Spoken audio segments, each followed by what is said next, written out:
Mm-mm. Hey, how's it going, everybody? Welcome to another Storytime Quickie of the Grimm's Complete Fairy Tales. Tonight's tale is going to be number 50, The Sleeping Beauty. So this is going to be a fairly short one, so buckle up, grab your blankies, grab your snackies, and get comfy, because it's time for a quick story time. All right?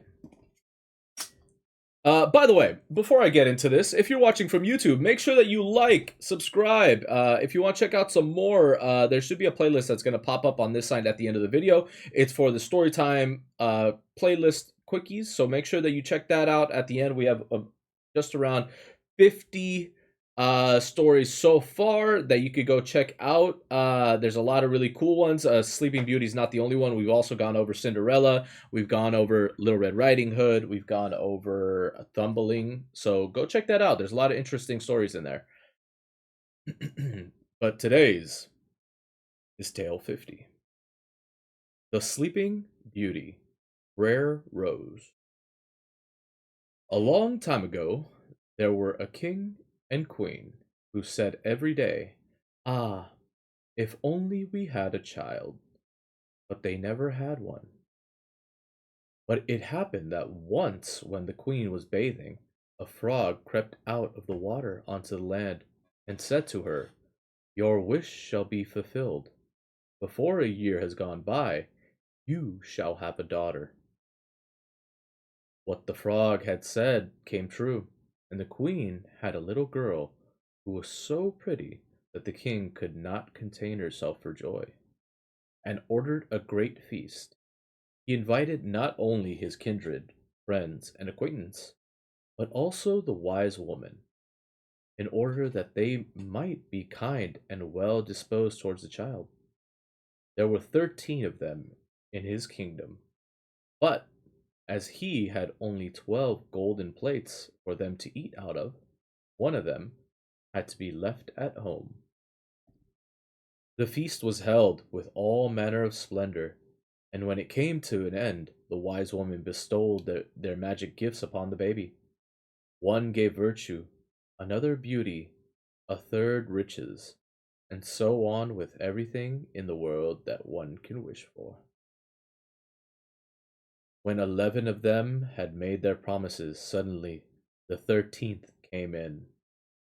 She wished to avenge herself for not having been invited, and without greeting or even looking at anyone, she cried with a loud voice, "The king's daughter shall in her 15th year prick herself with a spindle and fall down dead."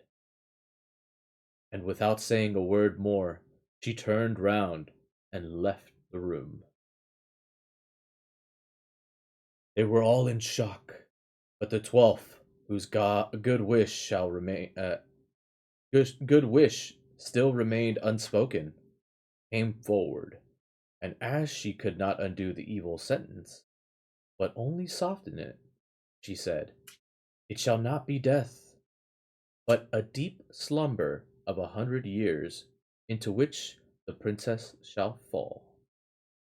The king, who wished to keep his dear child from the misfortune, gave orders that every spindle in the whole kingdom should be burned. Meanwhile, the gifts of the wise woman came true for the young girl, for she was so beautiful, modest, good natured, and wise that everyone who saw her was bound to love her. It happened that on the very day she turned 15 years old, the king and queen were not at home, and the maiden was left in the palace quite alone. So she went round into all sorts of places, looked into rooms and bedchambers just as she liked, and at last came to an old tower. She climbed up the narrow, winding staircase and reached a little door. A rusty key was in the lock, and when she turned it, the door sprang open, and there in a little room sat an old woman with a spindle, busily spinning her flax.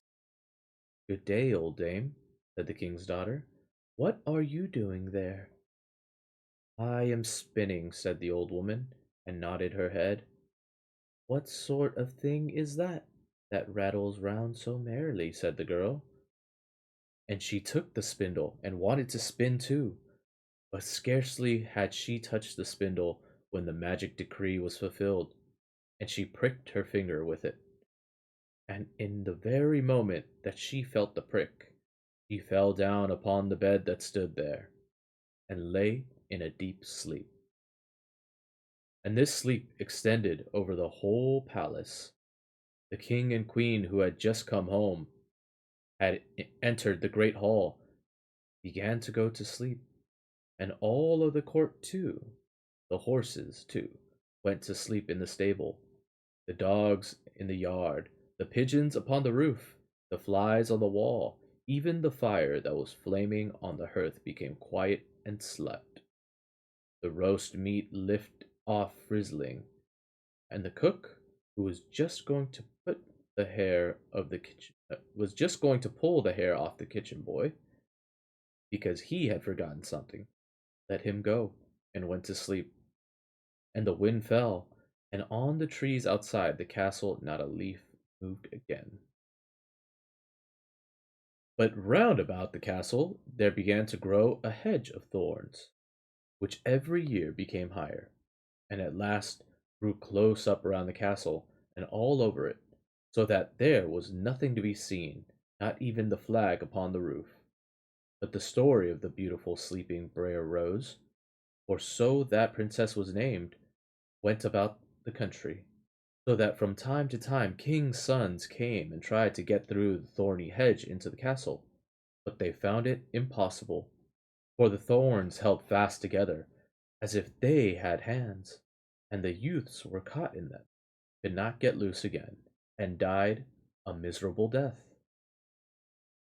After long, long years, a king's son came again to that country, and heard an old man talking about the briar hedge, and that a castle was said to stand behind it, in which a wonderfully beautiful princess named Briar Rose had been had been asleep for 100 years, and that the king and queen and the whole court were asleep likewise.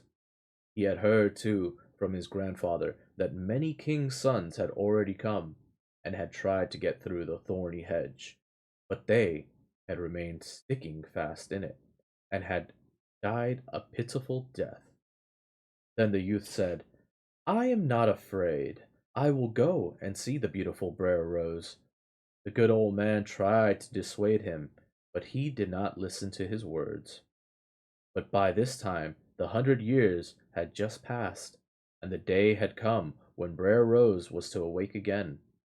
When the king's son came near to the briar hedge, it was nothing but large and beautiful flowers which parted from each other of their own accord, and let him pass unhurt.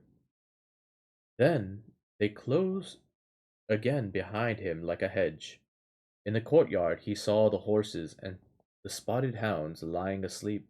On the roof sat the pigeons with their heads under their wings, and when he entered the house, the flies were asleep upon the wall.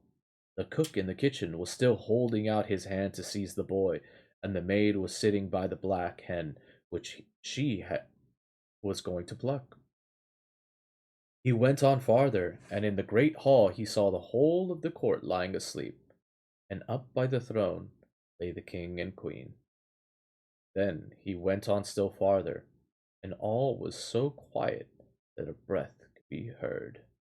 And at last he came to the tower, and opened the door into the little room where Briar Rose was sleeping. There she lay, so beautiful that he could not turn his eyes away. He stooped down and gave her a kiss. But as soon as he kissed her, Briar Rose opened her eyes and awoke, and looked at him quite sweetly. Then they went down together, and the king awoke, and the queen, and the whole court, and looked at each other in great astonishment. And the horses in the courtyard stood up and shook themselves. The hounds jumped up and wagged their tails. The pigeons on the roof pulled out their heads from under their wings, looked round, and flew into the open country. The flies on the wall crept again. The fire in the kitchen burned up and flickered, and cooked the meat. The roast began to turn and frizzle again. and the cook gave the boy such a box on the ear that he screamed, and the maid plucked the fowl ready for the spit. And then the marriage of the king's son and Briar Rose was celebrated with all splendor, and they lived content to the end of their days. That concludes the tale of the Sleeping Beauty, tale number 50. Quite odd. Very, very, very different from the movie we're going to be watching tonight, for sure. Uh, Interestingly enough, right? There's no like really heroics from the prince in any way. He just kind of got lucky that the 100 years on the dot was the day that he showed up. So kind of odd. I'm looking forward to maybe seeing other iterations or variations of this story throughout this. I'm not too sure if it's gonna pop up again, but maybe it might. Who knows? Uh, at this point, we are at tale number 50. So that means that we have a little bit over 150 tales to go. So 150 is a lot of tales left. But that concludes tale number 50, The Sleeping Beauty, Rare Rose, of the Grimm's Complete Fairy Tales. Again, if you're watching from YouTube, please make sure that you like, subscribe, comment if you like the video. It helps with the algorithms. Thank you, thank you, thank you, thank you. There should be a video or a little playlist that's going to pop up right over here. There should be like a little box that pops up somewhere in this little vicinity. It leads you to the Storytime Quickies playlist. You can check out some more stories over there. Make sure that you follow the channel on this side. There should be a little channel link somewhere. Go make sure that you follow that or subscribe. I don't remember what it is. If you like to check it out live, I do this stuff on twitch.tv/stigmaxoxo. Make sure that you go follow on there and make sure the notification button is on. It'll let you know when I'm going live. All right. But I will catch you for the next Storytime Quickie. Till then, don't stay a stranger. Bye.